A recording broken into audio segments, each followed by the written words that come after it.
Brothers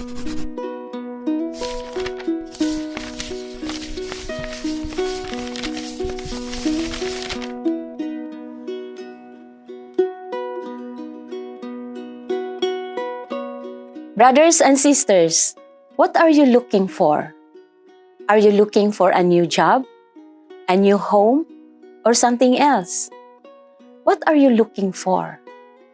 These are the very first words Jesus spoke to his first two disciples in today's gospel.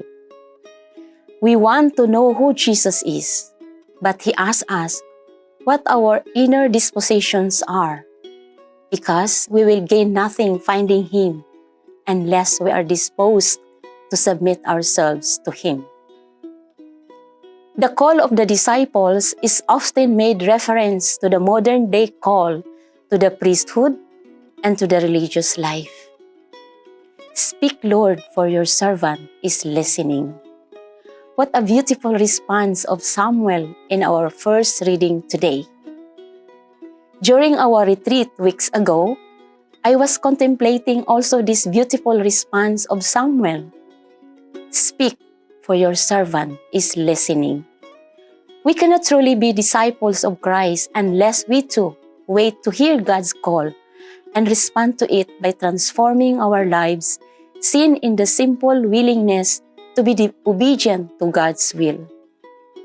This means more than keeping the commandments. It means that our whole lives are directed to waiting and to listening to God's self-revelation. Sometimes, this revelation comes through others, perhaps in their cry for help. Sometimes, the revelation comes through prayer, in which we take some time to listen to God.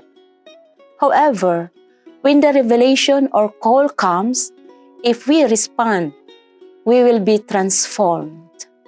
And Jesus will turn to us and ask us, what are you looking for?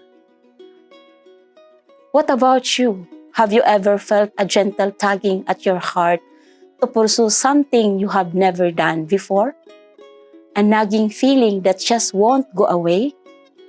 Obviously, men are called to the priesthood and young women are called to the religious life. But Jesus may have a plan for your life too, that could surprise you and lead you in paths that you can't even begin to imagine right now, if you remain open to the promptings of the Holy Spirit. Today, we are called or even challenged to pay more attention to the promptings of the Holy Spirit during the quiet or routine moments of our lives. Jesus sends the Holy Spirit in the quiet moments to call a person to something new, just like he did to Mother Teresa on the train ride. She was just sitting on the train watching the scenery when she heard the Lord's call to serve the poor as her life's work.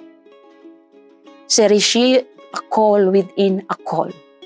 In other words, she was called to her vocation as a nun, but then the Lord called her to something else in the context of her existing vocation. The same thing can happen to anyone, a priest, religious, or a married person. In the same way, many Christians today are called to serve full-time in the work of evangelization, but the majority give witness to their faith as they go about on their day-to-day activities, at work or at home, like you and I. God bless.